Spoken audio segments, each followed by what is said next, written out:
Let's actually feel like what's happening. Really? So how much? All right, everybody, we're going to kick things off. Welcome to Angular Men. Thank you all for coming. Wi-Fi, Meetup, password, guest123. Security, right? Talk a little about sponsors. Virtuel is our sponsor for this space. It's where you're at right now. It's where I work. And they also cover our Meetup dues and all the stuff associated with organizing this on meetup.com. STG is also a sponsor for all the food and beverage. Both of the websites can be found there. Also, Open Source North is a conference that Solution Design is putting on. All open source frameworks, definitely. You guys probably saw the email for their call for speakers, but if anybody's interested in talking or attending there, definitely let me know. Hiring, looking for work. Anybody got a job, need a job? Just completely straight across the board, it's good news. Call for presenters, if anyone's interested in presenting here, definitely get in touch with me, we can organize that. Other announcements? So I was going to give a quick lightning talk on Angular 2, but I'm running the camera on my PC tonight, so I'm going to hand things over to Dale Watts. He stepped up and give a quick lightning talk, so I will hand things over to him. Well, the applause is overwhelming.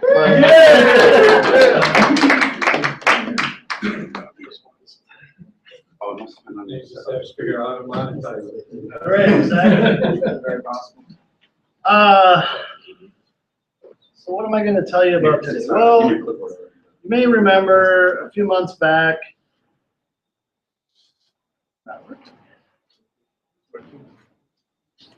Okay.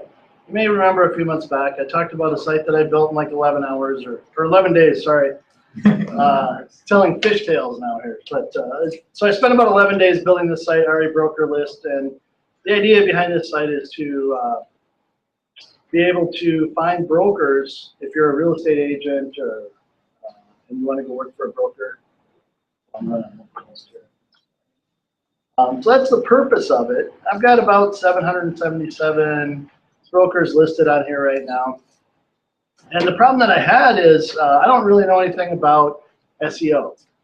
So I had terrible search results, and Google did not like my site at all, and I didn't really know what to do about it. And you can always hear about various strategies to deal with this. And being lazy, I didn't want to do any of them. So I found this site Prerender.io. I don't know if anybody's heard of this, which I thought was pretty cool. It plugs into Node and or a bunch of other things, and you can use their site to pre-render your site. And the way it works is it's got, when a request comes in, it's got a little bit of middleware. So if you're using Node, for example, you get a little bit of middleware that plugs into Express. And what it'll do is it will look for that special escaped fragment sequence that the SEO that Google will use when requesting hash paying URLs. It'll look for that, and when it sees that, it'll send it off to their server. Their server will render it in totally forgetting Phantom.js. There we go. We'll render it in Phantom, capture the HTML or whatever, right? This is what it does. And then it can stay in cache. Then I thought, oh, this is great. This is exactly the level of work that I need, like 1 or 2 lines of code. And then I saw, is this big enough? Then I saw that I had to start paying as soon as I got over 250 pages. And I'm expecting around 1 million or so pages. So I was like, okay, more than 100,000 pages, I have to call them, and I don't know what I'm going to have. So I didn't really want to do that. But then I noticed back on the home page that they had this link about you and it's open source. Like, sweet. I love this. A couple of little instructions. It runs on Heroku. So I do the thing here. I do this thing here. I figure I'm cheap. I can go run this on a free Heroku thing, and whenever, right? And whenever Google comes around, it'll fire up, and I'll have unlimited index for nothing. except for this doesn't work. It's very frustrating. If you do this, it will crash consistently all the time on your server. So after a little bit of playing around, I forked it, made a couple of really minor changes. I don't know why they're not in the code, frankly, but whatever, and got it working. So that's what I was going to show you today.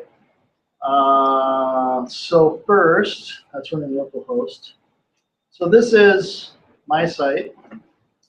We can pick any one of these. So can you see the URL there? Maybe not, huh? But I've got the URL. If Google gets this, if they look at my sitemap and see the hash bang, they're going to replace that with !_escaped_fragment_, and then the rest of the URL. So it's going to look like this. That's what the URL will look like when Google sends it to me. Now, actually, I'm going to take a step back. Before I started using Prerender, I actually took a stab at doing this myself, creating a couple of, like a middleware handler and a couple of different views for things, and it really wasn't working at all either. And part of it was I was forgetting to strip out the JavaScript in the pre-rendered page. It's pretty important that your JavaScript doesn't run on a pre-rendered page, because then it just redirects back to the home page and all kinds of weird stuff. So as you'll know, this is a pre-rendered page that, you know, the drop downs and things like that don't work. But that's exactly what you want, because it's going to look like it should to Google. But one of the interesting side effects is it's got this plugin, and you can cache all of the content into your S3 account if you want. And I thought that was pretty cool, so I did it. And what I liked about it is now I get to see how Google is crawling my site. Like I get to, if I look and there's nothing, if that page isn't in my S3 bucket, then I know they didn't hit that page yet. And, so we can go in here. Not much that they've Googled yet or that they've indexed yet, but this is how it stores it. So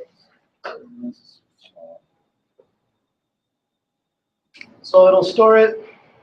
The RA brokerless pre-render is the bucket, and then it really just stores it by URL. And of course, it's HTTP// so it's got this empty bucket, right? Whatever. I didn't know you could do that until I got on until I looked at this. I'm like, sweet, you can have a bucket with no, or a directory with no name. Let's go back one. Sorry, here. Go back here.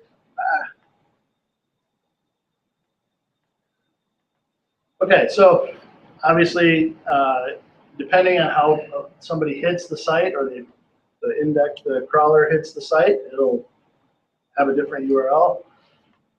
And then I can go through and see that they've only indexed one broker, probably the one that I indexed here. I think I deleted all this earlier.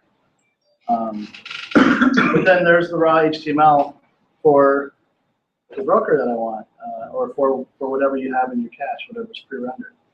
So I guess the thing I liked about it was super simple to do. I don't have to pay somebody else to do it, right? We're all developers and cheap. So I was cheap and lazy. It's the best solution I could find. And it was pretty easy to get up and running. If you care at all, oops, it's on my my branch is out here, and I added some testing, right? So I'm going to go through and add some tests and kind of do that kind of stuff. You can see some of the changes that I made to it if you're at all interested. But I found it really simple and easy to plug into Node, and there are plugins for Java and other things like that. So I don't know if you guys, is anybody doing anything where they need to pre-render at all? Or? All right, so since nobody's using it, I'm just going to end my talk. But yeah, that was it. It's pretty cool. I like the solution, and I kind of like the hosting. It's just the pricing. The pricing kind of got out of hand. But if you're under 250 pages, what's really nice about this is they handle all the expiring cache for you. So you can set how long you want it. And then it'll expire over time. So that's the only thing about if you host it yourself and you're caching it in S3, you got to manage your cache yourself. You got to get rid of, flush out the old stuff or whatever. But I found it to be pretty simple, command line stuff out. So anyway, very cool. Yeah. Right, so when it says total of 250 pages, does that mean like if I had you know, a website that wouldn't have more than 10 pages I wanted crawled, like no matter how many requests get made to them, they don't care as long as it's not too many pages? Yep.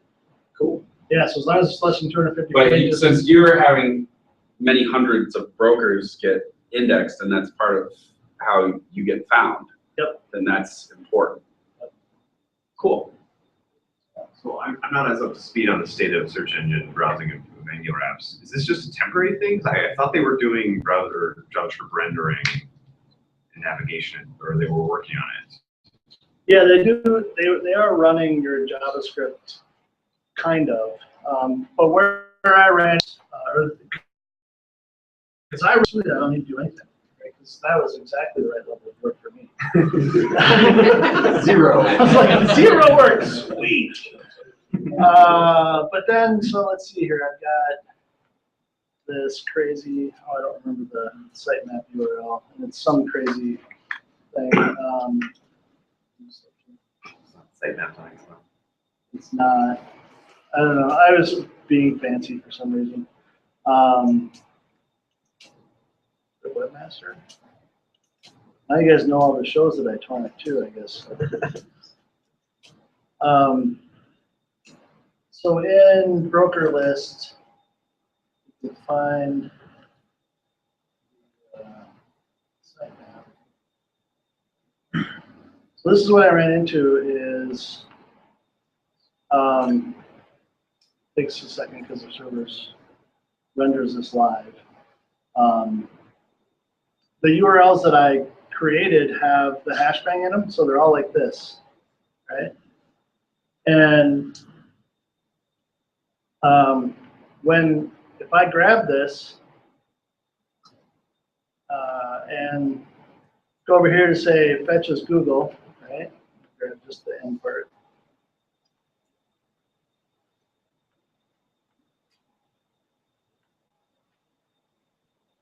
So you notice that the path it got back is just the root, and it's not that page. So if we go look at, they don't render it here, but it never quite makes it. Like that hashbang never quite makes it to the site, from Google. Like they just strip it off. And what they do is they replace it with this underscore escaped fragment. So even though they are running JavaScript, if it's there, when they see that hashbang, they treat it like this. So nothing was getting indexed at all, no matter what I submitted. And so then I had to start handling this escaped fragment URL, which is what that middleware deals with. So it will run. So if I handle that escaped fragment parameter and it contains JavaScript, they will run it. But because it's an Angular app and the way I got routing working, I don't want to run it. I don't want to run any JavaScript. So it strips out the JavaScript. That makes sense? Yeah. Any other questions? Very cool.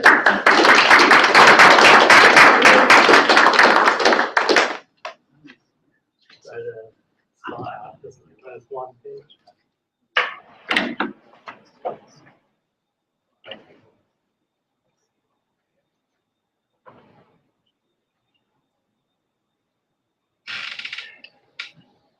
See if this works. If everything just works first try, that would be crazy. Works. Okay.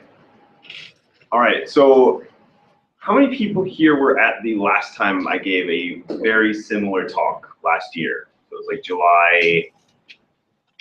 All right. For those of you that were there last year, there's a quiz. So I'm here to talk about CCA or Chrome Cordova apps or Cordova Chrome apps, which is a way of that I really like of shipping Angular code onto a number of different platforms.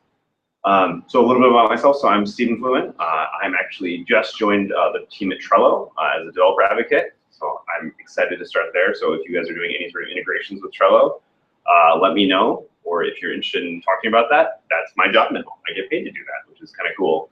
I was doing it for free before. I am also a Google developer expert, which basically means they've certified me that I somewhat know what I'm talking about. There's a set of interviews with Googlers, etc.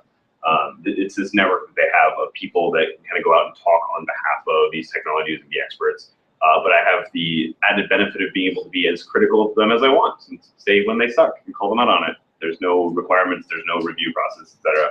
All opinions are my own, etc. So 3 parts here. Going to talk about kind of introducing the idea, what it is, why you might care about it. Second, I'll actually talk about how do you actually get started, and we will pull out a dev environment and try and download and run some code. So we'll pray to the demo gods. And then lastly, I'll talk about some cool APIs that actually make this even more compelling.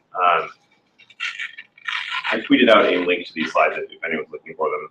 You can just follow me, Stephen Fluin, STEPHENFLUIN. We'll retweet it too. Yeah, perfect. All right, so let me start off by introducing CCA. So how many people here have ever used Chrome? Okay, so that Chrome is a thing now. I don't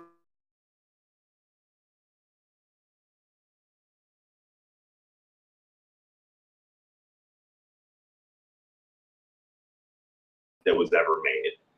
Everything from Google Glass, which they're shipping a modified version of it via the Blink rendering engine, even Android Wear, you can ship web views and things like that.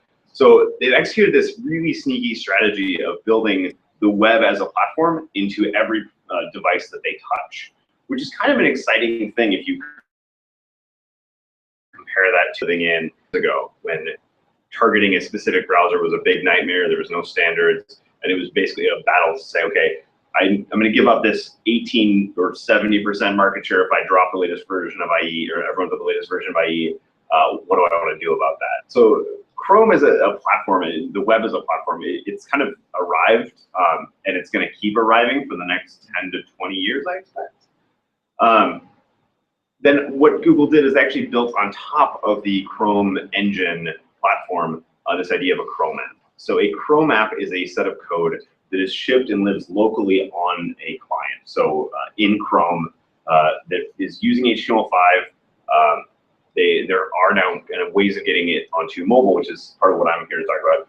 And then it gives you a bunch of interesting APIs. So what they've done is, because they're Google and they're tapped into the entire universe, they said, hey, we're going to handle these 37 problems for you, and then give you a way of accessing that code that they've written.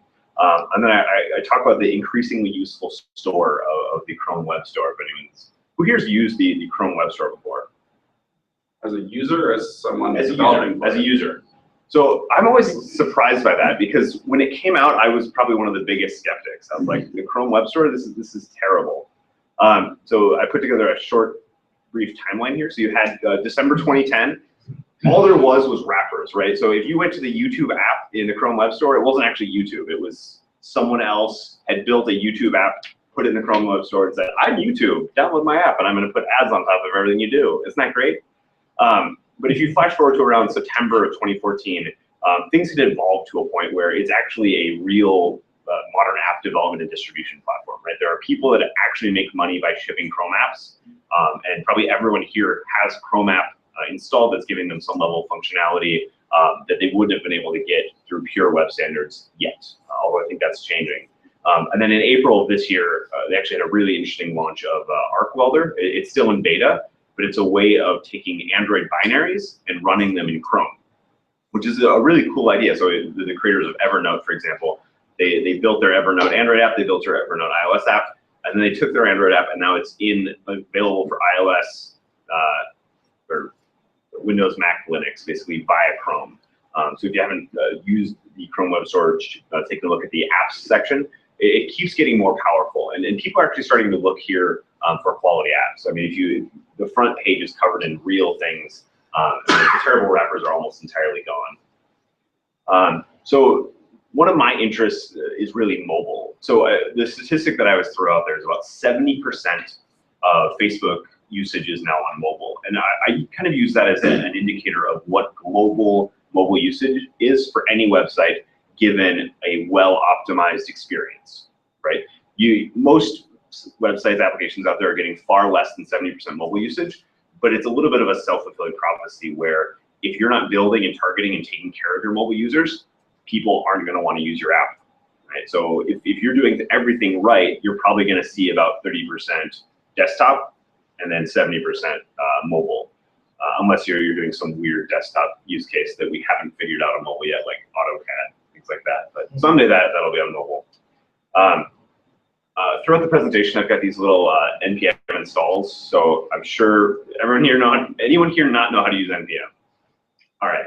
If you don't and you're too afraid to raise your hand, ask me after, or ask any of the other people that didn't raise their hands. I'm a big fan of Cordova and all these technologies, but at the same time, it is not always right to ship an Angular or a mobile web application on mobile. So there is a time and a place. I would say that if you look across the industry, if you want to build a top-notch experience, Cordova and mobile web is not the way to go yet. You should be shipping native iOS apps, native Android apps, just due to the level of experience, level of performance that you're going to get on low-end devices. If you talk to anyone in Google, they keep talking about the next billion devices, right? How do we hit India, China with these really cheap commodity devices, $100, get everyone a smartphone in the universe, and get them connected to the internet via balloons and satellites and crazy things. If you're targeting that market and you're trying to go big and hit millions of users, probably go build some native applications. But for most use cases, I'm a big fan of mobile web, and I think it's just going to keep getting better from kind of where it is today. One of the biggest frameworks out there for building mobile applications using Angular is called Ionic. And I was just at NG Vegas where I was giving a similar version of this presentation. And person after person after person went up and gave a presentation about all the cool capabilities of Ionic. And it's like, wow, Ionic is so cool. It's doing so many things that no other framework is doing. There's no way I could ever be as cool as Ionic. And while in some ways that's true, it's also not true, because one of the things you can actually do is, as you're talking and thinking about building an application using Angular that ships via this Chrome layer, you can actually use Ionic. There's no conflict there. Ionic is a framework that has a lot of parts, right? They've got a build server, they've got a set of UX tools, they've got a build chain based off of Cordova. You can kind of mix and match these pieces, and you can still get these access to these Chrome APIs and use, for example, the build workflow from Ionic or the mobile UX toolkit. So these things kind of can play together nicely, and I've seen several examples online where that's being done. I want to talk about and actually just show a brief example of an application that is using this. So this is an application that I built called Coonskin. The core idea is that you scan your grocery store receipts, and then it gives you insights and analytics on kind of how you're doing. So let me just jump out here. So if I click on this, you'll see, so oops, comes up with dev tools, because this is my dev copy. This is a Chrome app, right? So it gets its own window, it gets its own icon on the desktop, own icon in the App Store. Did you kill it? And what's cool about this is if I pull my phone out now, I'm actually running the exact same binary on my phone. And so the reason this is cool is this kind of looks and feels like a mobile application, and that's very intentional, right? Because building and shipping the same code on mobile and web, the hardest part is actually making it feel like a mobile application. So you're going to see things like the toolbar, et cetera, that are standard design paradigms. Just log in here on mobile. So you see the same app, a little bit slower on mobile. But that's really kind of what I'm talking about here today.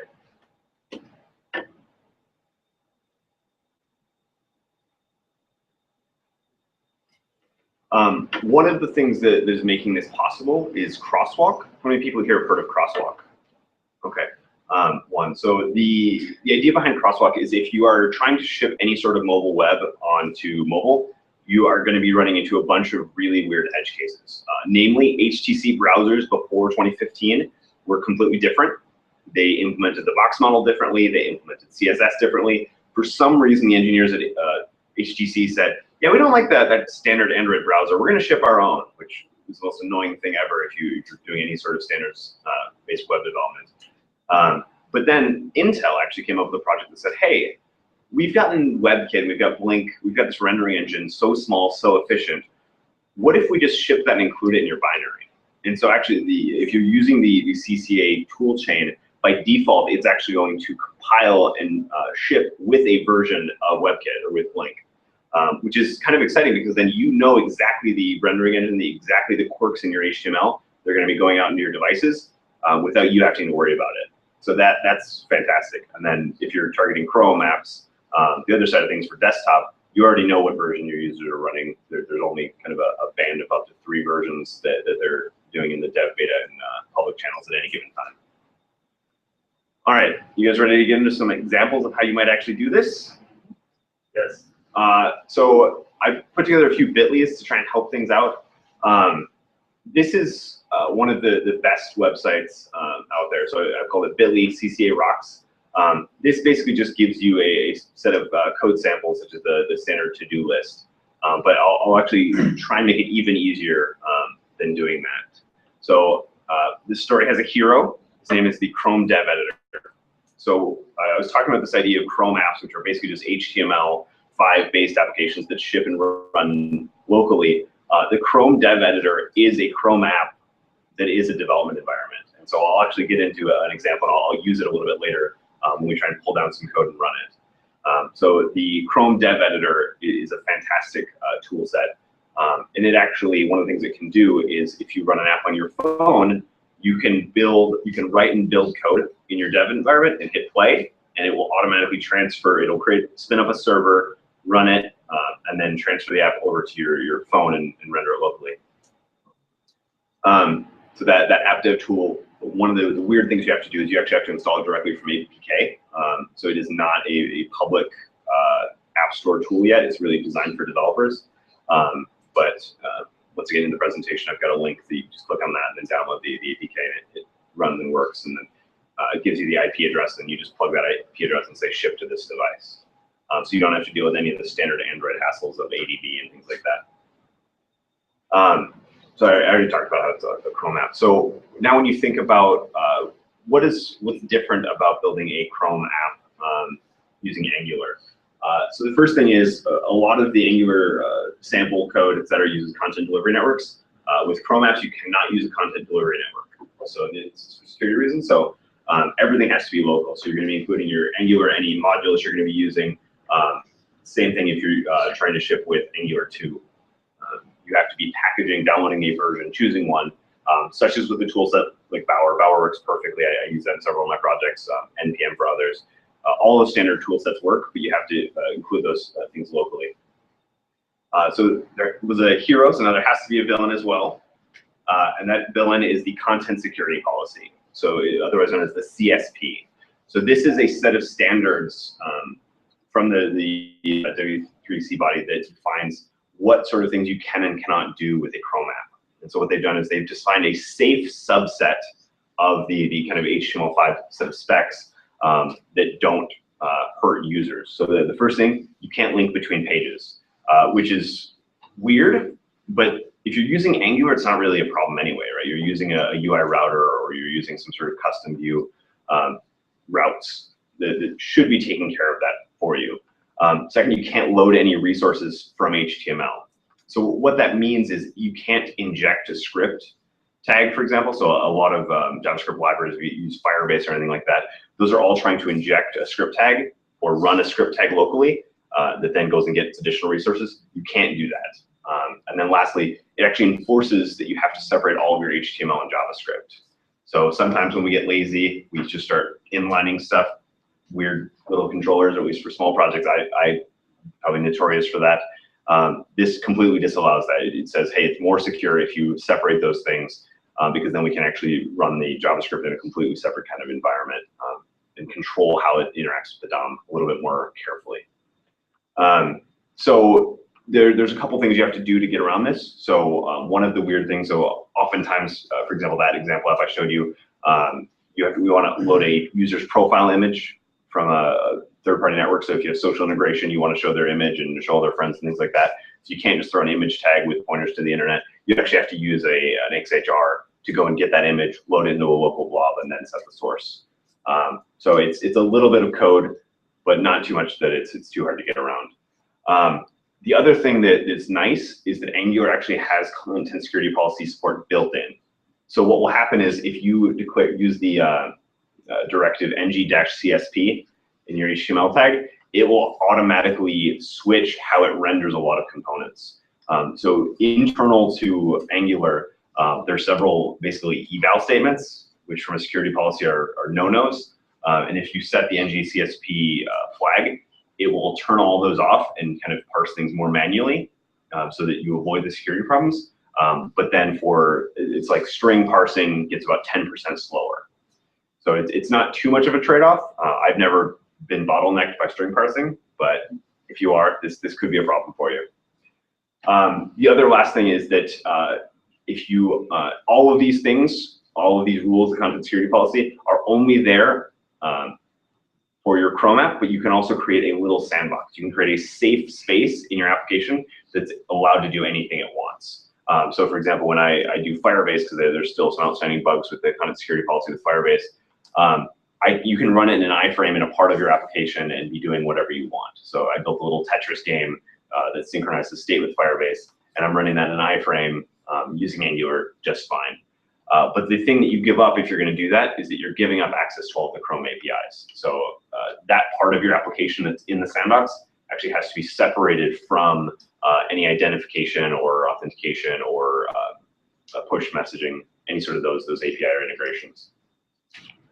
Using routing, I think everyone here is pretty familiar. I was at NG Vegas, and originally I had the kind of standard Angular views, and then I crossed that out and wrote UI router. But then there's a new one called component router, which is a backport of the Angular 2 router, which they're recommending. I haven't used it yet. Has anyone used the component router? Is it good? Should we all switch? Is it ready? Yes, and yes. Okay. Who was having trouble with that on Twitter? Joel reached out to us. I don't remember what her name was. I responded to her. I mean, I mean, Angular's not vouching for it until 1.5 comes out, but I mean, plenty of people are still using it. I mean, clearly the caveat is not for production, but it's planned for the 1.5 release. How can we switch to it right now then? What? So we shouldn't switch to it right now then. Yes, you should switch all your production apps to it right now. I mean, But if you're building right now, if you're starting right now, then yes, use component router. Yeah. There's little tips like build a controller for your toolbar, because toolbars have a lot of state and they have a lot of different things that you want to be able to handle. And then lastly, I mean, consider using something like Ionic to handle your routing and to handle your paging tabs, etc. So let's do a little demo. May the demo gods shine upon us on this day. Oops. So I'm going to take this GitHub URL, which hopefully bootstrap us. I'm going to open the Chrome dev editor, which is that Chrome app that I talked about. Can you guys see this okay? I can change colors, fonts, etc. That's great. All right. Let's do something. So I'm going to say git clone. So one thing to note, so it's actually copied off of my clipboard already, the URL that I had copied. If you are hosted on Bitbucket, this doesn't work because Bitbucket implements Git wrong. But GitHub does perfect. So we'll just hit clone here. And so what this is downloading is a simple skeleton project that I created that does that inlining of the latest version of the Angular components for you, as well as one of my favorite Angular libraries, which is the Angular material. So what you're going to get here is you're going to get these three files. So there's a gitignore, a config.xml, which is actually built at build time, and then a README that actually came from the CCA toolset. And then in there, you're going to see a www folder that has all of the stuff of your application. And so this is actually at its heart a Cordova folder. So when we try and run it in a second, it's actually going to start filling this folder, this outer folder, with all of the platform files, all of the plugins. It's got a set of hooks for how to build. You can basically just ignore all of that stuff. You can blow it away at any time, regenerate it. It's pretty easy. And then in here, I've got my application. And so let's first run it as a Chrome app and then see that. And then we'll try and build it as a mobile app here. So I'm going to hit run. And you're seeing it's coming up as its own window. So it's actually running as a Chrome app now. So if you look in the list of my extensions, this has been added as an extension. And so I wrote this in like 15 minutes, so don't worry about it too much. So it's got a nice material design toolbar, which is just the Angular material, latest 0.94 version. This tab bar here. And then just to show you guys it's Angular, we've got the standard Angular demo where type something in an input box and it binds. Isn't that great? All right, so now we're going to try and do something a little crazy, and I'm going to plug my phone in, and we're going to try and build this application for mobile, which should just work. But I'm on a Chromebook, so that's a little weird. All right, so I plugged my phone in.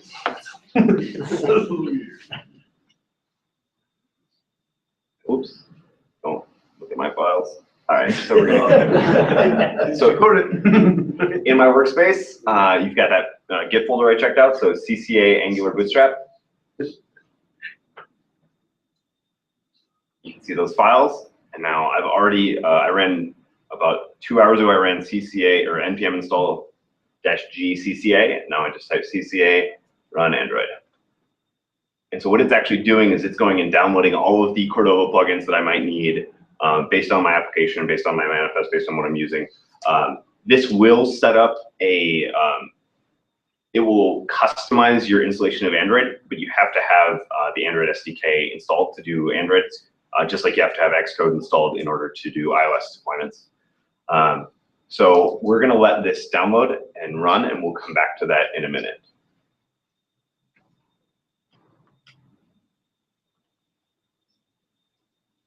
All right, so the last part here is I want to show you guys some of the reasons that this might actually be a little bit more compelling than just writing a standard application and shipping it by pure Cordova or Ionic. Number one API that I really love is identity. So it's a plugin that provides OAuth connections not only to Google, although Google is the easiest to integrate with, but they also support really any OAuth provider. You just point it at their endpoint, so just Facebook. Supply the scope that you're requesting, and then it handles the authentication, the delegation, the response, the acceptance of the tokens, and then it allows you to store that. So it's got a bunch of helper methods. On Android, this is using Google Play sign-in or Google Plus, or no, it's Google Play Services, which used to be Google Plus sign-in, and now I think it's still Google Plus sign-in, but it might be becoming Google sign-in. And then on iOS, it uses the same Google Plus sign-in. So if you've got the Gmail app or anything like that, it's using that same web view dialog that's going to pop up. The nice thing is, if you're on Chrome, every Chrome user that uses the web store is actually already authenticated, and so it knows who the user is. There's no dialog, there's no button that they have to click. You instantly get access to your identity. It's one of the permissions that you get for being a Chrome app, which is pretty cool. Second is payments. So I haven't seen this used as broadly as I would have expected. But they have, in one API, encapsulated iOS payments, Android payments, and Chrome Web Store payments. So you basically build, hey, here's how to check whether or not my user has a valid license to this consumable or this subscription. And then that will actually work and handle all of the use cases from iOS, Android, and web. So crossing Chrome, Mac, Linux, PC, which is fantastic, right? I don't know how many people here have built e-commerce more than 10 times, right? You built the same thing over and over and over. So with one team, with one skill set, you can actually get on all those platforms.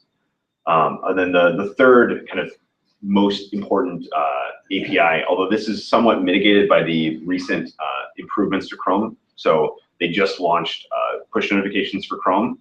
Has anyone used that or implemented that? So if anyone use Slack? So in Slack, there's a enable desktop notifications button, which uses the new Chrome notification API, which is a very cool thing you should check out if you haven't used it. Any web application can now, that is running in Chrome or on Android, without Chrome apps, without anything I'm talking about today, can do push notifications. So your Angular application about brokers can push to your users whenever a new broker has been uploaded that they might be interested in. On Android. On Android or web. That's when your app isn't actually up, then When your app is not up. And it's built on a standard. The standard's going to change over the next year. But the idea is you do it once and you're using the same paradigm that's going to be followed by Safari, Spartan, Firefox, all the other browsers, right? Because they're trying to do everything standards-based and in the open as much as possible. So that is a cool piece of functionality you can get today. And I think it works in like the majority of devices. So then you just get that little dialogue, that permission dialogue at the top. But if you're using the notifications API, it's almost identical to implement, but the user doesn't have to allow any permission, right? It's part of the application. So it's a plugin that allows notifications in the status bar. I actually built an extension of this for Android Wear, if anyone cares about Android Wear, so that you could do multi-page notifications, things like that. I haven't built an iOS plugin, but it's open source, it's on GitHub. If anyone wants to contribute, that would be cool.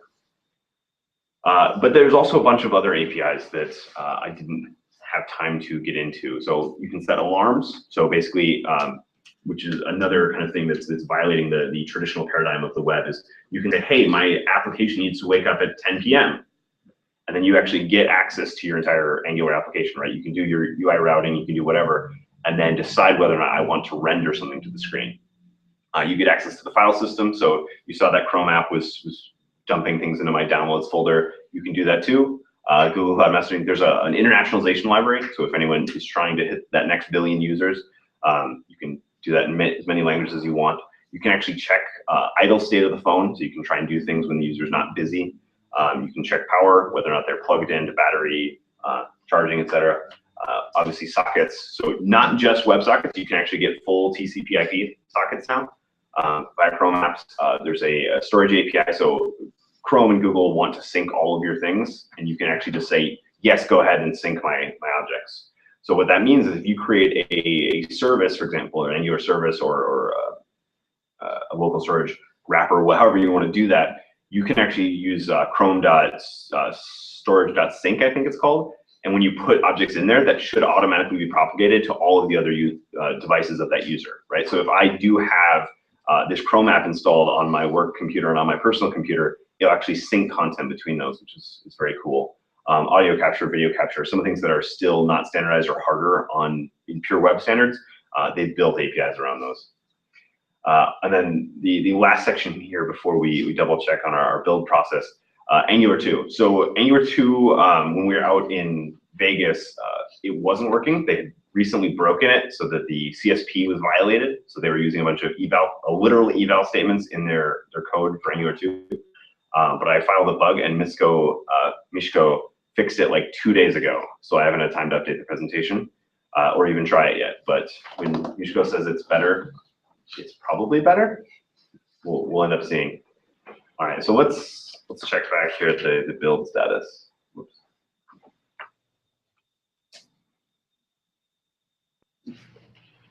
Launch success. So let's unlock my phone. And there's the little app that we built.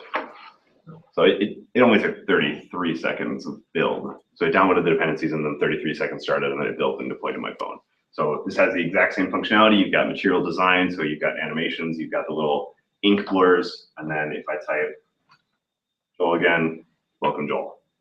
So all the same functionality, rendering nicely on my device, Windows, Mac, Linux, and iOS and Android, which is pretty cool, right? So the idea is you take your existing code, you think more about the mobile use case, and you're able to ship it and run it locally.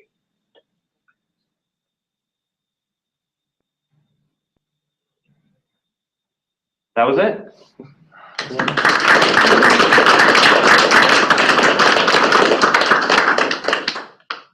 Questions?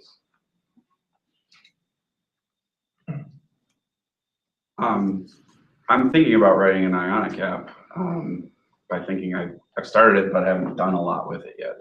I could see it benefiting from a lot of these things. Is there a good sample project out there that's mashing them up?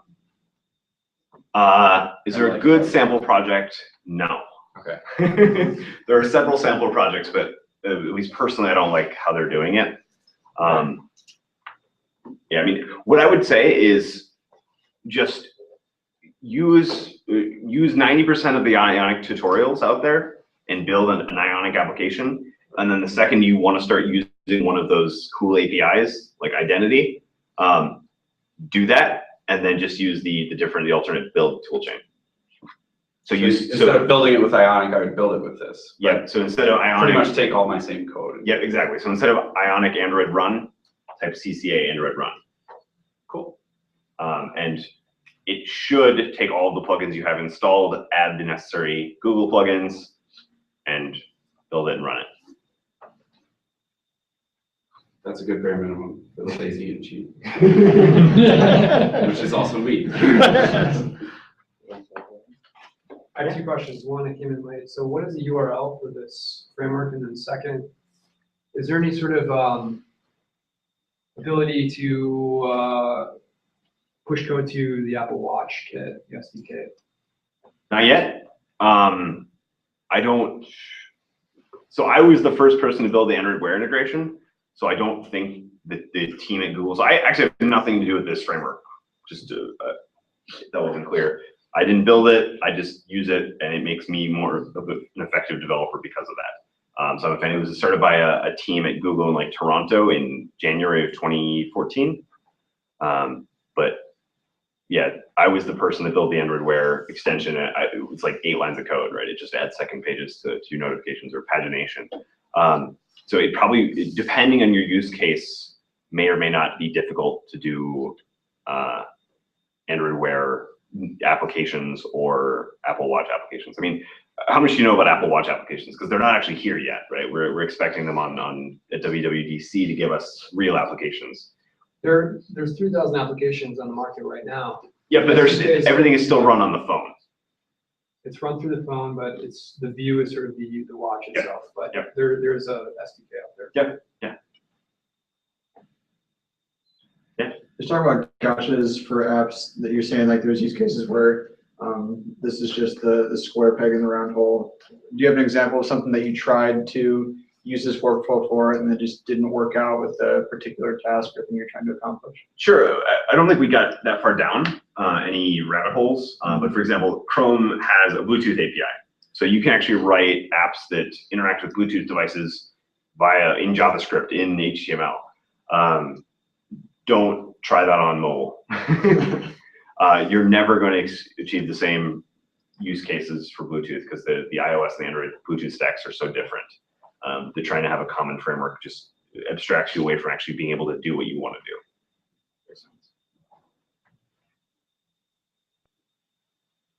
All right. Thanks, guys.